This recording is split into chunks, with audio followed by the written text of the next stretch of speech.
It is Wednesday, December 5th, and a Fox News alert and a live look now at the Russell Rotunda on Capitol Hill, where thousands will say goodbye to President George H.W. Bush today. Yeah, we are live with the touching tributes and final farewells planned on this National Day of Mourning. And calling for leniency, Robert Mueller now recommending no prison time for Michael Flynn. But is that new memo, does it show any kind of Russian collusion in this case? How the president's legal team is firing back. Democrats know so much, that is true. And we have to kind of tell everybody how smart we are. And so smart it hurts. The brand new reason Democrats say they can't win over your vote. Fox and Friends First continues right now. Good morning. You're watching Fox and Friends First on this Wednesday morning. I'm Carly Shimkus in for Jillian Mealy. And I'm Rob Schmidt. Thanks for getting up early with us today. And today we honor the life of President George H.W. Bush on this National Day of Mourning. In just a few hours, President Trump and First Lady Melania will attend his state funeral and join the nation as we say goodbye to our 41st president. Ellison Barber is live in Washington with more on today's touching tributes. Good morning, Ellison. Good morning to both of you. President H.W. Bush received a briefing on his funeral and the plans for a state funeral back in 2011. His spokesperson says at the time the president asked, "Do you think anyone will come?" People came. They have come in droves from all over the world to pay their respects. They are still coming this morning. Politicians, celebrities, and regular people all paying respects to a man who gave this country so much. Former Senator Bob Dole, a World War II veteran, rose up from his wheelchair to salute another member of the greatest generation. What a powerful moment with Senator Bob Dole, a former political opponent, a great patriot himself who served in World War II at the age of 95, got out of his wheelchair and saluted the casket. I mean, that really speaks to this powerful moment for our country to come together despite our differences. The 41st president has been lying in state at the Capitol since Monday. His casket will leave here a little later this morning around 10 o'clock. A motorcade will carry the president to the National Cathedral. President Trump is set to attend the funeral, as is the Prince of Wales, German Chancellor Angela Merkel, and all living former U.S. presidents. Mr. Bush's son, former President George W. Bush, is set to speak. After the service at the National Cathedral, the casket of President Bush will then travel to Joint Base Andrews and depart for Houston, Texas. He then lies in repose at St. Martin Episcopal Church, with a funeral taking place at that church tomorrow.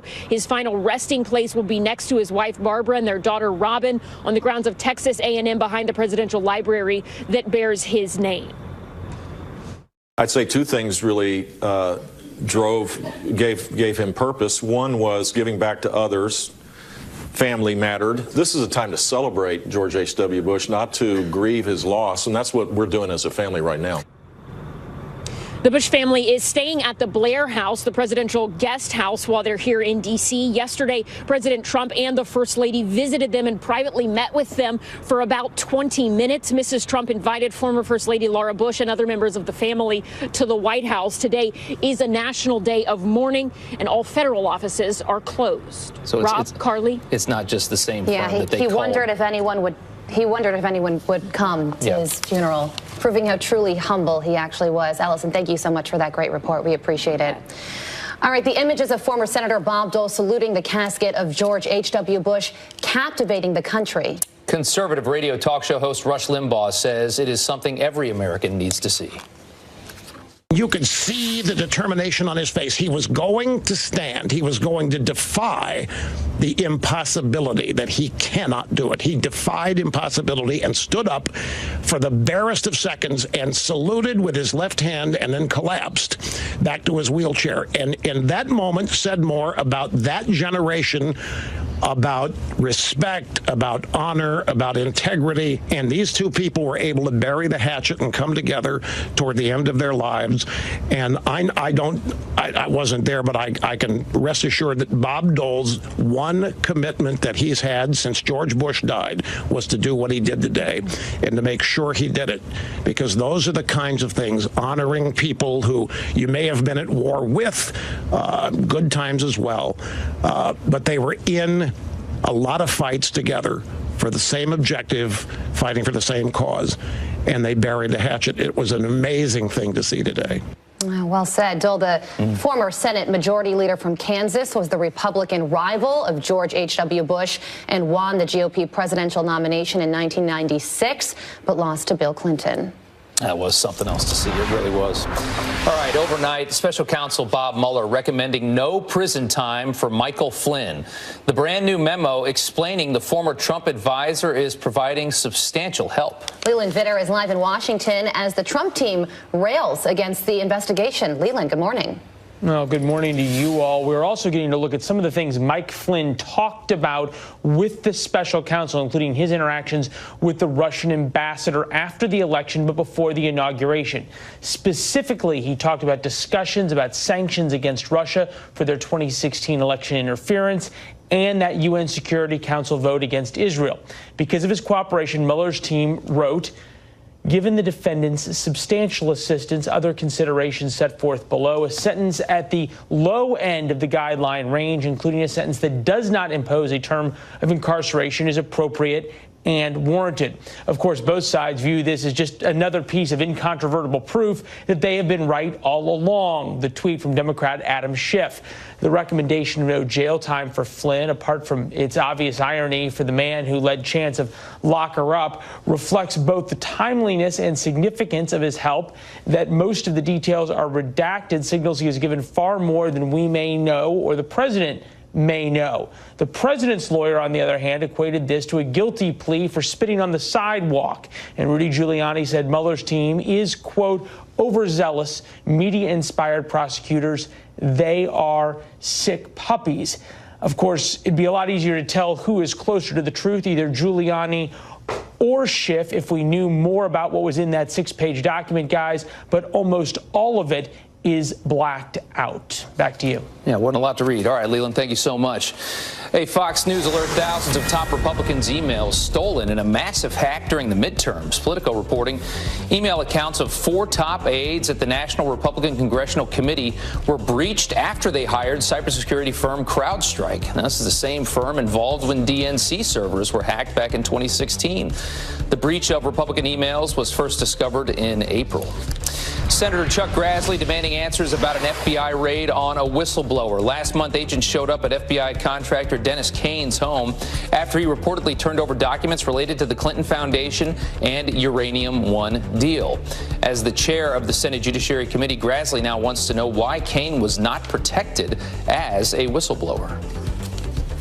All right, now on to a Fox Business alert. Wall Street shuts down for a national day of mourning in honor of President George H.W. Bush. It comes one day after the Dow Jones Industrial Average sinks by nearly 800 points.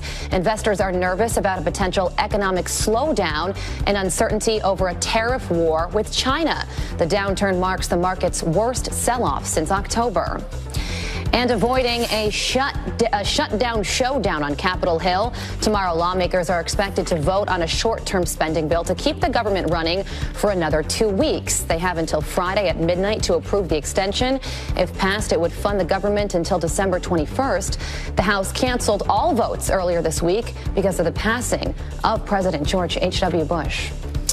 Former chairman of the Republican National Committee, Haley Barbour, says it would be a mistake to rule out a Republican primary in 2020. First of all, there's not a 100% chance President Trump will run. There's an assumption that he'd run. I wouldn't bet against it. But I think it would not be smart to say, well, there won't be a primary where the Trump runs. Right, you could get... The former Mississippi governor telling Dana Perino that he expects challengers for the GOP nomination. President Trump has already launched his 2020 re-election campaign. And after speculation that nobody wanted the job, Kevin Hart will host the 2019 Oscars. The comedian calling it an opportunity of a lifetime. Just hours before the announcement, The Hollywood Reporter called the gig the least wanted job in Hollywood. Ratings have been slipping steadily in recent years, including the last 2 shows hosted by Jimmy Kimmel. A lot of people think it's because they get so political I at the think Oscars. Kevin Hart's going to do a good job if he stays away from politics. We'll see if anybody watches. The time is now 9 minutes after the hour. The so-called bombshell Mueller memo shedding some light on Michael Flynn's cooperation in the Russia probe. But where's the collusion? Attorney Chandel Summer explains what this means for President Trump next. And the rumored 2020 field for the Democrats is ever-changing, so who's in and who's out? Well, we just learned about Beto O'Rourke and Michael Avenatti. Stay tuned. I'm all shook up.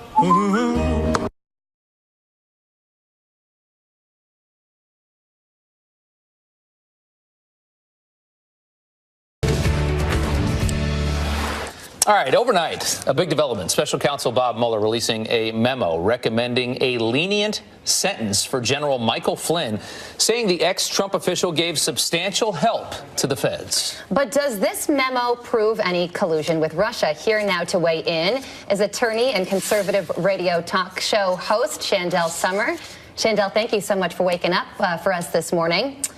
All right. Good morning, Carly. Good morning. So President Trump's attorney, Rudy Giuliani, says that this does not prove any collusion whatsoever. But other people are pointing out that the thing is so heavily redacted. How can you really tell? So where do you stand on that? I think that's true. It has been very heavily redacted. But I don't know that it provides any evidence of collusion simply because of the fact that the collusion was alleged to have occurred during the campaign, and General Flynn's actions were said to have occurred after the campaign. So it doesn't appear there was any collusion during the campaign. Yeah, I mean, that's what's interesting. I mean, when you're talking about this, the whole point of this was to see if the Russians and President Trump all conspired in a dark room to steal an election. But you've got Flynn talking to Sergei Kislyak twice during the transition period about things like voting down a UN Security Council resolution, about not escalating the situation when Obama slapped the sanctions on him for dabbling in the election. It certainly doesn't look like they got it on Flynn. What can Flynn lead them to, though, I think is the question. Well, I think Flynn was intimately involved with the campaign, and obviously he has information that they find helpful. But the 0 to 6 month sentence that he was facing in the first place doesn't seem to me to be that serious to where he had to cooperate. I mean, given his military background and his lack of prior offenses, he probably was looking at a probationary sentence anyway. The idea that Special Counsel Mueller has agreed to give him a substantial cooperation and agreed to recommend probation, to me, is not that significant. However, the information that he provided is probably not that significant because I think they're holding it at bay and trying to be mysterious about it to hoodwink the other people who they have under investigation into making statements. It's all a game of smoke and mirrors to me with this whole release of this particular memo in advance of the other two memos on Manafort and Cohen. You know, one thing that people have been sort of scratching their heads about for months now is that as the national security advisor, wouldn't it have been his job to talk to other countries about the incoming administration? Is that accurate, or did he break the rules there? Well, it's a violation of the Logan Act, which is not that big a deal, apparently. No one's ever been prosecuted for a violation of the Logan Act. However, he did it prior to taking office, prior to Trump taking office, and that was what started the inquiry in the first place. Why he lied about it is the big mystery. There was really no reason to lie about it because he probably wasn't facing prosecution anyway. He was prosecuted for lying to the FBI. And, of course, then that set forth a chain of events resulting in President Trump asking FBI Director James Comey to go light, apparently go light on General Flynn, a charge that President Trump has denied. And that started the whole chain of events, which has led us to the point we are today with these pending indictments against probably Stone, Roger Stone, and more trouble for Manafort. Yeah, well, and we look at Roger Stone here. Let's get to him here for a second. He's going to plead the fifth. I think a lot of people think that doesn't look good. It never looks good to me when you just won't talk. What do you think? I think think it's okay to plead the Fifth. I've come from a criminal defense background, and that's a fairly routine thing for people to do, especially in the initial stages of any kind of investigation or charges. Yeah. Everyone takes the Fifth. But the idea is that they don't want to give out any information in advance of these suspected indictments that Special Counsel Mueller is about to issue. There are 14 sealed indictments pending in the District Court of Washington right now that potentially could involve Stone. So, of course, his attorneys are not going to release any information and not going to allow him to testify before a Senate committee unless there's some grant of immunity, which would insulate him from any potential charges that Special Counsel Mueller might bring. Yeah, that's right. And he called the questions from the Senate a fishing expedition, that they were too broad. So, Shandell, thank you so much for being with us this morning. Very insightful. Thank you. All right, the time now is 18 minutes after the hour. Members of the migrant caravan caught trying to sneak onto American soil. The brand new order at the border from Secretary of Defense Jim Mattis. And no green envy here. Remember Rome's lackluster Christmas tree last year? Do you remember this happening? I do. Well, the new tree just arrived, and things... Are you kidding What me? are they doing over there? Not looking so good. That's coming together.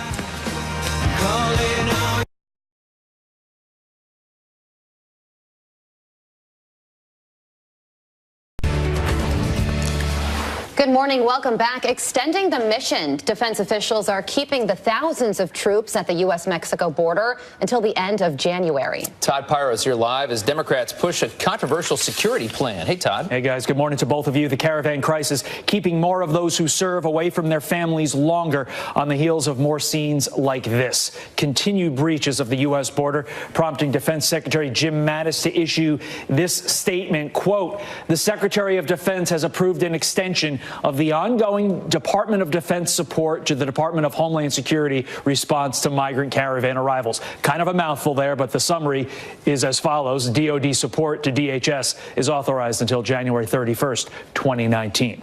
You can see here Customs and Border Patrol holding a readiness drill, ramping up its response to the crisis. Their orders will continue to involve installing and repairing wire barriers and providing security and transportation for Border Patrol agents across California, Arizona, and Texas.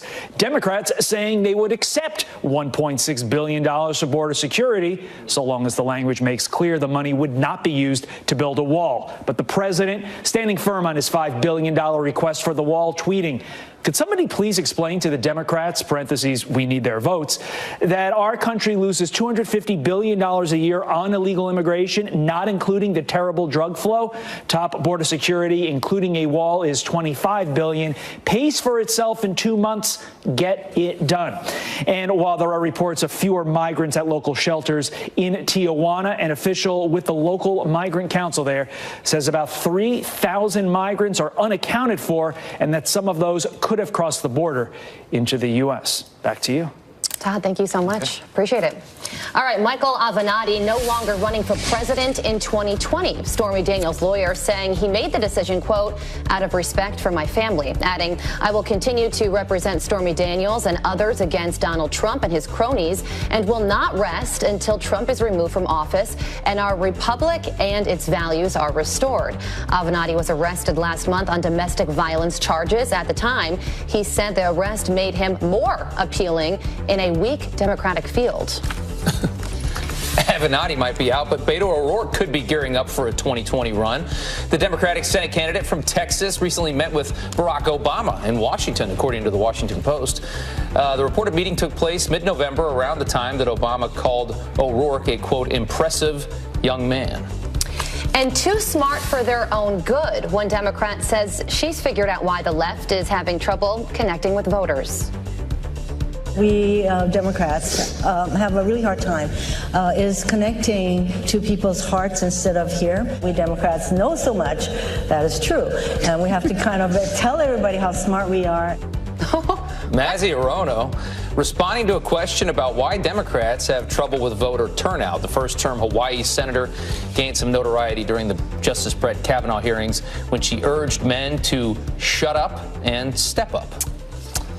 25 minutes after the hour now, the American who vanished while vacationing in Costa Rica has been confirmed dead. So sad. This is a scary case here, the arrest police just made. And with no border deal in sight, asylum requests are spiking. But could lawmakers in action actually be stopping the migrant caravan?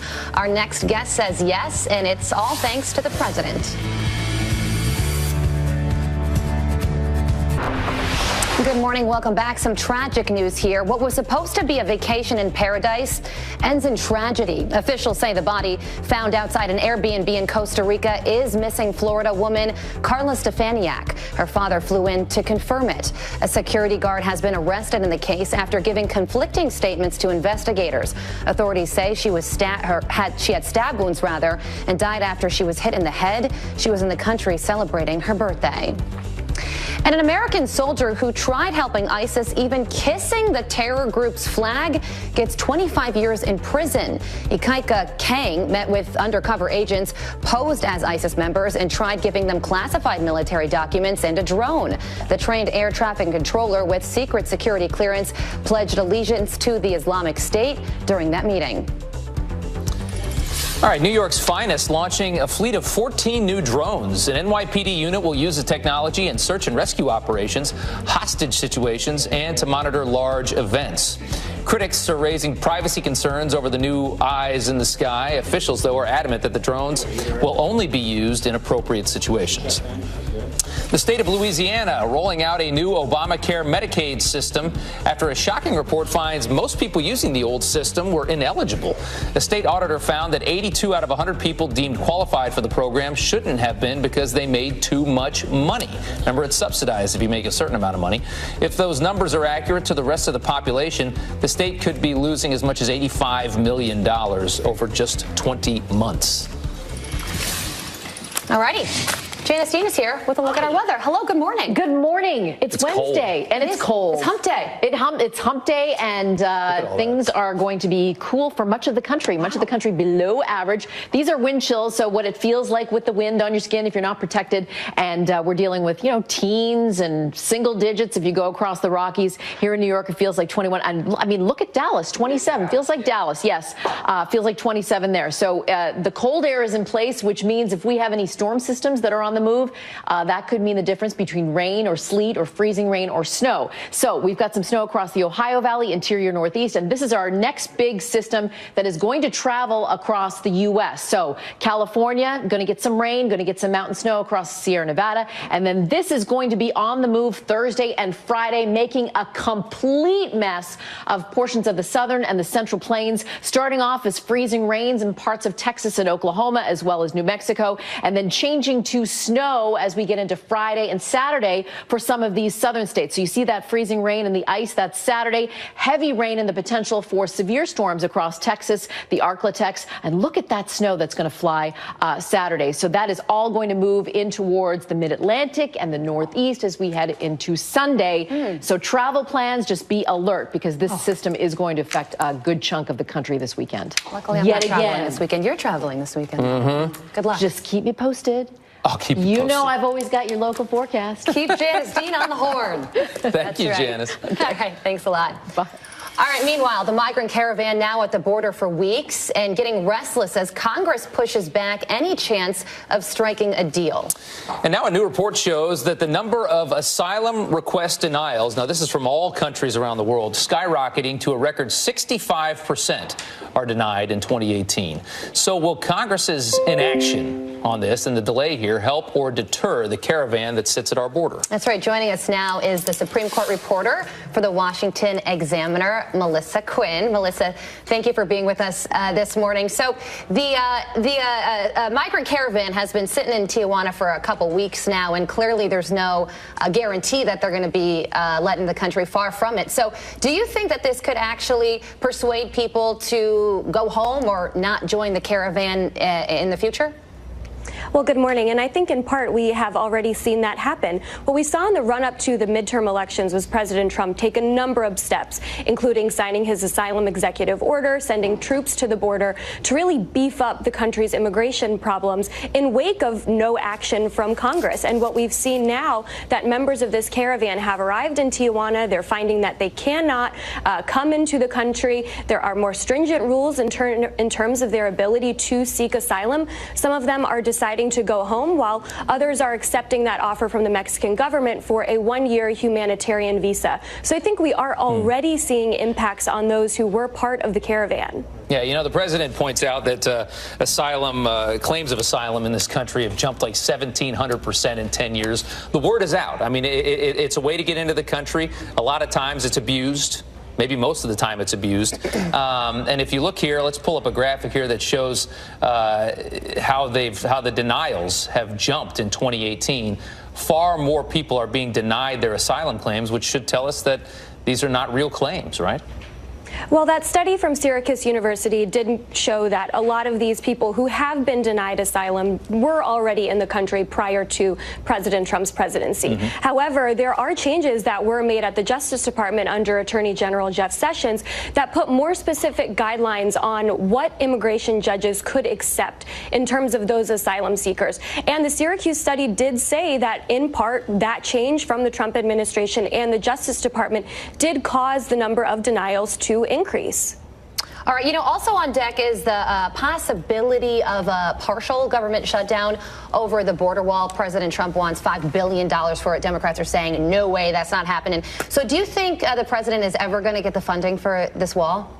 I think that is really the million-dollar question. And of course, the fact that Democrats regained control of the House of Representatives in the midterms sort of makes that seem a little bit more difficult. But look, this is something that President Trump promised during the 2016 campaign. He has continued to press Congress for his border wall. Republicans in both the House and the Senate have said that they want to help President Trump attain that goal. And so far, he has been unrelenting in pushing Congress to secure and give him that funding. That's right. I'm not sure Dems can allow the optics of that wall going up. They'll probably try to stop it any way they can. Let's talk about former President George H.W. Bush. This has been really a tremendous couple of days here watching this all play out, some of these moments there at the Capitol Rotunda.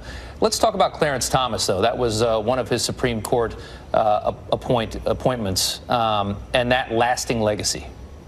Yeah, absolutely. If you remember, President Bush sort of angered conservatives when he ended up nominating David Souter, who was his first Supreme Court nominee, and he ended up siding very consistently with the wing of the bench. But I think conservatives now can be very, very pleased with what they've seen from Justice Thomas and President Bush's decision to nominate him. He has been a reliable conservative vote on the bench. He is nearing his 30th year. Maybe he has a few more decades in him. So I think this is certainly one of President Bush's longest lasting legacies.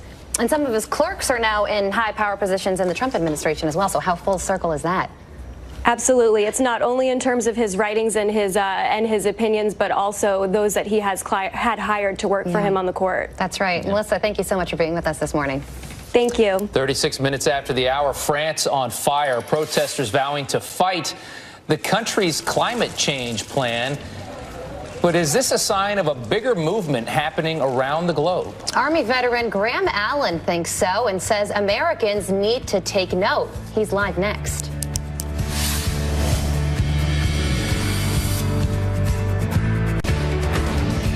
We are dealing with what the show as always. Thank you. All right, welcome to Hannity. Just breaking big news out of the Mueller witch hunt. The special counsel just released its report on Lieutenant General Michael Flynn. You know, the guy that served his country 33 years, 5 years in combat. Now, Mueller is recommending, after all of this time, no prison time for General Flynn. But the damage has been done. Flynn is, quote, a convicted felon, a victimless process crime, based on evidence that is suspect. The FBI didn't think he lied. Now, you can't get him on an actual crime, so the old perjury trap always becomes the fallback in the Mueller camp of Democratic donors. This is how America's going to treat a military hero. This is a sad and pathetic moment for not only the special counsel, but for the country. We'll check in with Catherine Herridge. She has been reviewing as we have the full report. We will also react to this travesty of justice. And also tonight, we continue to monitor the dangerous situation at our southern border. Now, while the left actively is promoting illegal immigration with promises of open borders, sanctuary cities, and potential citizenship, on this program, we have always told you the cold, hard truth. And as we speak, there are thousands of migrants stuck south of the border in Tijuana, Mexico, camping out, squalid conditions, and now a daily stream of migrants are sneaking into the United States, and another border rush has happened. Now, coming up, we're going to do something you'll never see on any other network. We're going to break down the serious and deadly risks. The numbers are staggering as it relates to illegal immigration. Also, we have alarming video we'll share with you tonight. Look at this. Young children being dropped over the border wall by smugglers, some as little as 2 years old. And later, you won't believe what a CNN panel said about President Trump because he was paying respect to the late President George H.W. Bush. It's vile. It shouldn't shock you, coming from CNN. I'll explain in a mini monologue tonight. And last night we told you how a teacher, well, ruined Santa for kids in class. We'll tell you about that. Also, we have an update, plus much, much more. Sit tight, buckle up. We have a big breaking news opening monologue that we begin with. After multiple delays, it has been a full year ruined in General Flynn's life. Robert Mueller's report on the former National Security Advisor, Lieutenant General Michael Flynn, 3 stars, by the way, finally out, and he has been jerked around by this witch hunt for almost an entire year.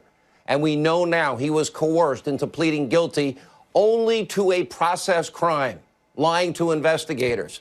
Now, this despite fired FBI investigator James Comey, fired Deputy FBI Director Andrew McCabe, and even Peter Strzokor interviewed him, saying that there were 0 indications that, in fact, Flynn ever actually lied when they were in charge of the investigation. We begin tonight with a report in Washington with our own Catherine Herridge. Catherine, I actually have a report that you did. If I can put my glasses on, I'll find out the date on this thing.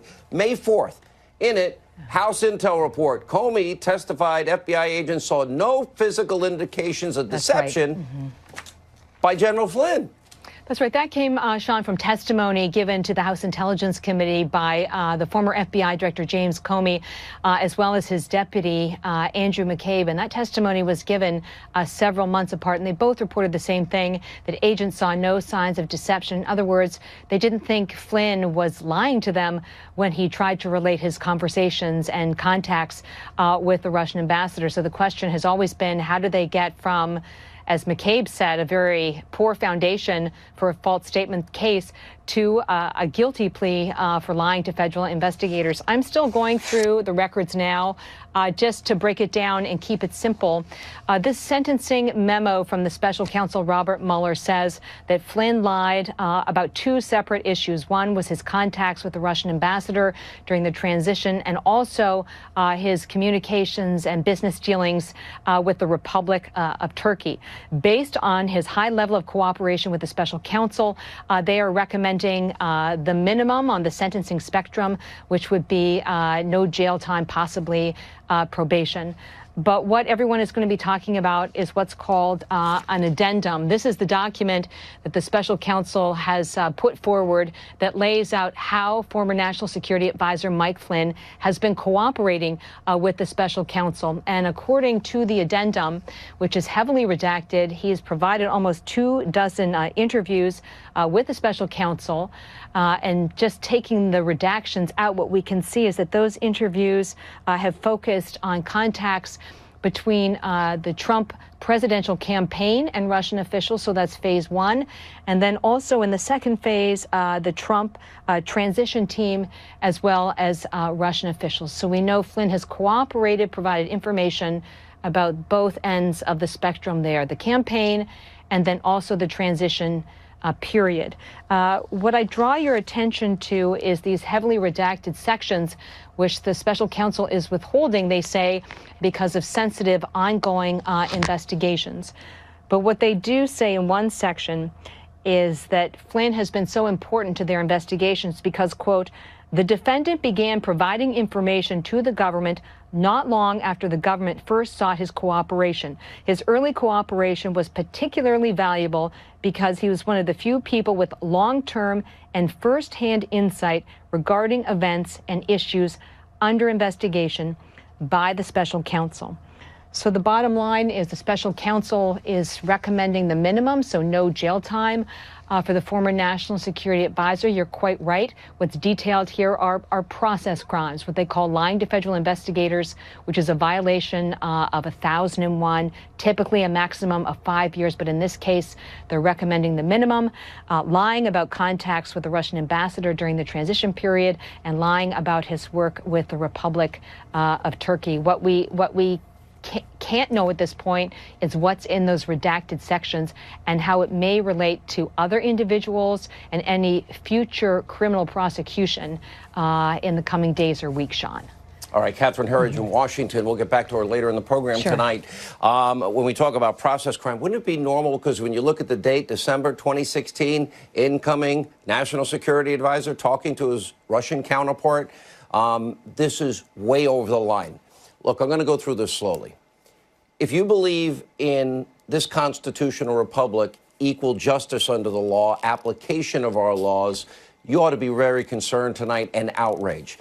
General Flynn's entire life has been put in limbo for an entire year for this. I've read the entire report. They even used the Logan Act, and it actually rarely ever used or invoked. But Hillary and the Espionage Act, he's lost his house because he couldn't afford the attorneys. He had to sell his house. His life's work, 33 years of serving his country, washed down the drain for this, reputation destroyed for this. Nobody in the FBI thought this man lied. Comey didn't think so. McCabe didn't think so. Strzok, of all people, he didn't think so, and he interviewed Lieutenant General Flynn. 33 years of service, 5 years in combat in Iraq and Afghanistan. And this is the treatment, this is the thanks this country gives him. This is how we treat people. What kind of justice system is this? His house nearly faced bankruptcy, literally, and his world crashes before him and his entire family. And I would bet any amount of money that the only reason he signed this deal was, well, it's the same old system. Well, we might have to go after your son, worked with you, and, you know, then we're going to invoke the Logan Act, which nobody invokes, to go after him. So he could have made, instead of serving his country in the private sector, a lot more money. But now he has to sell his house, literally fall on the sword for his family. And don't forget, we know that they got through what a lot of this information through what? We knew he was a victim of illegal surveillance, illegal unmasking, illegal leaking of raw intelligence. What about the people involved in those crimes? His rights were violated at every level. Now, this is a disgrace, and this is what we've been telling you, is a glaring example of a two-tier justice system in America. In Mueller's sentencing memo, it says, quote, senior government leaders should be held to the highest standards.